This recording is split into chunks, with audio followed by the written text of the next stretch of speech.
you have any inkling going into the game that it was going to be one of those nights for you like it was tonight? Honestly, no. I go into the game just ready to play, always. Not overthinking, just focusing, get myself together, not focusing on too much. Just ready to play, whenever get it done. But you told me the other day when I talked to you about having the attitude of being the best player on the floor. Mm-hmm. It looked like that you were consciously had that attitude tonight. Yeah, Was that accurate? Yes, it is accurate. I feel like I got a point to prove always, and I'm going to show you that I got a point to prove. Just go out there and play hard, man. So play every game like it's my last game. Yeah. What is this win? I mean, you guys were fine. You're not like on a big losing streak or anything. But after losing a home game this past weekend, what's this one mean for you guys as far as getting back on track? You think? We lost 2 in a row at home. We wasn't really feeling too good about that. We practiced hard to get ready to prepare for this game, to get back on our winning mojo. So it was pretty big for us to win. Now we're going on the road Saturday, so plan on getting nothing. Tell me what it's like to be, since you can look at me and tell I was never there. What's it like to be an athlete and kind of get in that zone where you know that just everything's going right for you? What is it like? It feels good. Everything's going in. It's like nothing can go wrong. And if it do, you know you can always get it back because you're feeling it. So you pull up that next shot, you're good. So, I mean, it's pumping. It's you're tight. Not out there saying it, but you're thinking, right. Give me the ball. Right. Right. Redeem myself. Yeah. That is very good. Thank you, Eddie. Thank you. Good. Lacking a little bit of fire, just if people could have seen us on the road, and then watched us on Saturday at home, it would have been like, okay, who are these people? We go on the road to Georgia Southwestern and we battle at Columbus to overtime, and then we get to Augusta and we got to squeak one out, and then we get home, and I don't know if it was fatigue, I don't know, what it was for us, but it just didn't feel the same. The energy with the team didn't feel the same, and so that's, we talked about it, we watched a little bit of it.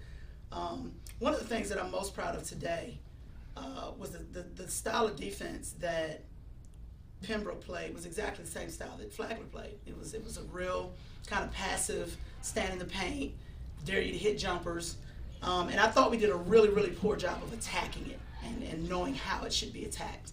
And so we talked a lot the last couple of days about sharing the ball, doing the work and setting people up and finding the open man. And I thought we did a great job, particularly in the second half. And so even when we got into the locker room, I didn't really make mention of the scoring as much as I made mention of the fact that our leading scorer has 7 assists tonight. And I think that's a key because for Shanice to be that person that most people key on offensively, typically when the ball is in her hands, she's going to draw defense. And she did a great job tonight of knowing when to look to score it and when to look to find the open man. I think that a lot of the success even that Abigail had, she had because Shanice did a great job of just kind of setting things up and then finding her when she was open. So that to me just kind of speaks to who we are as a team, and also who she is as a selfless superstar, so to speak, as somebody who knows what the team needs from her in that moment. I thought she stepped up and did a great job for us tonight. And Abby, obviously, I think people are just starting to get a little taste of what this kid is capable of. She's got the ability to do a lot of really good things. And so, our job is just to try to continue to put her in the position that she found herself in tonight where she can have a lot of success. Yep. You guys are obviously down a little bit depth-wise with Bree out and Keanu out for a couple weeks, I guess. And your 3 best players that were on the floor tonight showed up. Yeah. Yeah. Did you have to talk to them about that or anything, or did they just kind of take that on themselves? Since Bree went down, we have really not had a lot of conversation about it. It's just kind of the elephant in the room that, okay, next one up, you got to step up and you got to give us something. To her credit, I know Kai and Shanice and Abby stepped up and played really well tonight. But we got 8, 9 good minutes out of Aaliyah tonight. Yeah. And that was one, and I actually thought about, like, when Kiana went down, do I need to pull her aside and talk to her? And, no, let's see what we get this evening. And so I was really, really excited.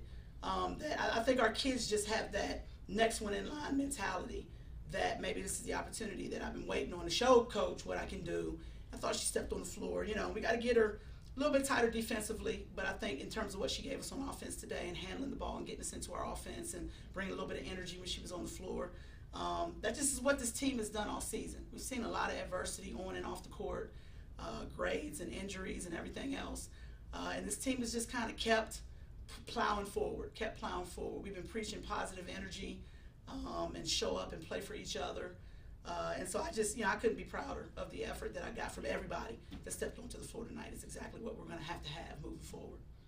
You mentioned the difference in the offensive mindset in the second half, but it looked like defensively you guys contested a lot more shots, and when they missed, there wasn't any black jerseys there to get rebounds. It was all white jerseys. Just talk about that difference a little bit, if you can, and what facilitated that. We started the game in our really aggressive half-court man, where we talk about getting up and pressuring the ball and overplaying passing lanes and really just trying to disrupt. And I didn't like the way that looked. And so I think about midway through the second quarter, we went to just a basic sagging, free switching man. And we switched everything, every screen we switched, and we played them with our hands up at the three-point line. We actually guarded them the way they were guarding us. And I think that just the adjustment, got us some stops. And the more stops we got, the more confident our kids became in the defense. Because we really haven't played the defense a whole lot this year.